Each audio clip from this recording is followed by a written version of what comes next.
Саламатсыздарбы урматтуу угармандар? Кутмандуу күнүңүздөр менен. Адаттагыдай эле биз сиздер менен Кыргыз Республикасынын эмгек сиңирген мугалими, педагогика илимдеринин кандидаты, новатор Гапырмадаминов агайыбыздын ата-энелер сиздер үчүн китебиндеги кезектеги сабагыбызды баштайлы. Анда эмесе урматтуулар, көңүл буруңуздар. Бүгүнкү өтүлүүчү темабыз ийгиликтүү балдарды тарбиялаган ата-энелердин 14 окшоштугу. Урматтуулар, бул жашоодо бардык эле ата-энелер балдарынын жамандан алыс болуп, мектепке жакшы окушун, ошондой эле ийгиликтерге жетип, ата-энесин кубантуусун каалайт эмеспи? Бирок ар бир баланы гений кылып тарбиялоонун универсалдуу рецептин эч ким ойлоп таба элек.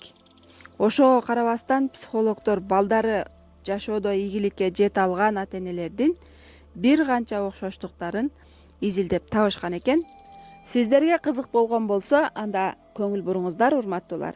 Биринчиси бул үй иштерин кылууда балдарына жоопкерчилик берген ата-энелер. Алар кандай? Эгер үйдө балдар идиш аяк жуубаса, демек алардын ордуна бул ишти башка бирөө кылып жатат. Натыйжада алар үй ичиндеги милдеттин аткарбай, ошону менен бирге ар бир үй бүлө мүчөсү жалпы иштерге салым кошуу керек деген тарбиядан да кур калып жатат, деп баса белгилейт Стэнфорд университетинин биринчи курстарынын мурдагы деканы Джули Литкот Хаймс. Джули үй иштерине көмөк көрсөткөн балдар келечекте көз карандысыз, жоопкерчиликтүү жана кесиптештери менен мамиле кура билген ишкер болуп чоңоет деп эсептейт. Бул көндүм балдарга так болууга, ар кандай кыйынчылыктарды басып өтүүдө эң керектүү болуп саналат. Экинчиси бул социалдык көндүмдөргө үйрөткөн ата-энелер. Пенсильвания жана Дюк университеттеринин изилдөөчүлөрү америкалык 5 жаштан 25 жашка чейинки 700 баланын жашоосуна байкоо жүргүзүшкөн. Жыйынтыгында балдардын бала кезде үйрөнгөн социалдык көндүмдөрү алардын кийинки жашоосу менен тыгыз байланышта деген тыянакка келишкен. Өз курдаштары менен бала кезинен эле эч кандай кыйынчылыксыз байланыш кура билгендер, бири-бирине көмөкчү болгондор, өз алдынча көйгөй чече алгандар окуусун ийгиликтүү аяктап, диплом алып, 25 жашында ишке орношо алышары байкалган. Социалдык көндүмдөрдү чектелүү болгон балдарда бул жетишкендиктер көрүлгөн эмес. Изилдөөлөр көрсөтүп тургандай, бала кезден баштап эле балдарга эмоциялдык жана социалдык көндүмдөргө үйрөтүү бул алардын келечекке туура даярдоо болуп эсептелинет, деп белгилейт аталган изилдөөнү каржылаган Роберт Вуда Джонсон фондунун кызматкери Кристин Шуберт. Үчүнчү, бул балдарына ишеним арткан ата-энелер. Лос-Анджелестеги Калифорния университетинин профессору Нил Хальфон жана анын кесиптештери 2001 жылы төрөлгөн 6600 баланын маалыматтарын анализдешкен. Адистер ата-энелердин ишеними балдарынын келечектеги ийгиликтерине түз таасир этет деп жыйынтык чыгарышкан.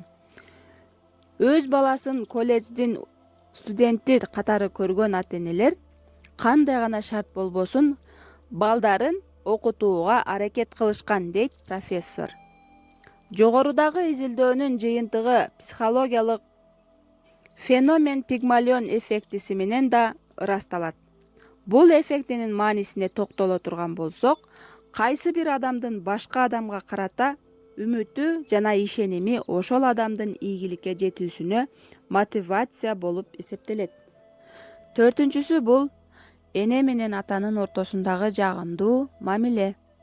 Үйдө дайыма түшүнбөстүктөр жана уруштар чыгып турган үйдүн баласы ата-энеси ынтымакта болгон үйдүн баласына караганда алсыз болуп чоңоюшат.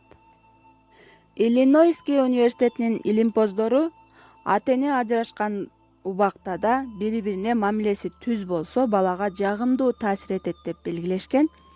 Ал эми ата эненин ажырашканга чейинки жана ажырашкандан кийинки бири бирине жагымсыз мамилеси баланын жаңы абалга көнүшүнө терс таасирин берет.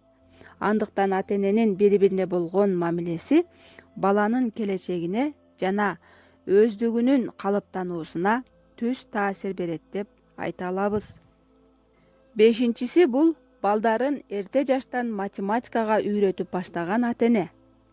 2007 жылы АКШ, Канада жана Улуу Британиянын мектепке чейинки курактагы 35 000 балага жүргүзүлгөн метаанализдин жыйынтыгы боюнча балдарды кичинекейинен математика менен тааныштыруу пайдалуу экендигин аныкталган.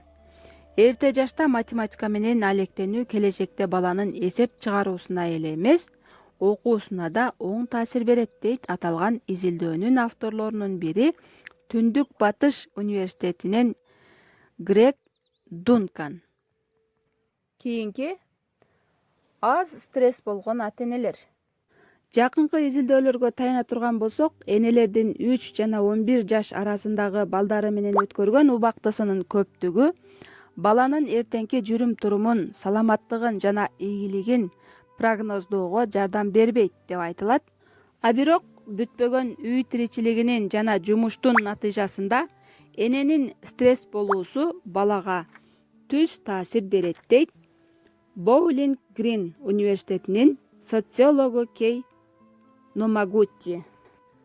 Эмоционалдык жуктуруу түшүнүгү бул феноменди тастыктоого жардам берет экен. Ал эми эмоционалдык жуктуруу бул психологиялык абалдан бир адамдан башка адамга өтүүсү, тагыраак айтканда ата эненин азаптануусу жана капа болуусу балага өтөт.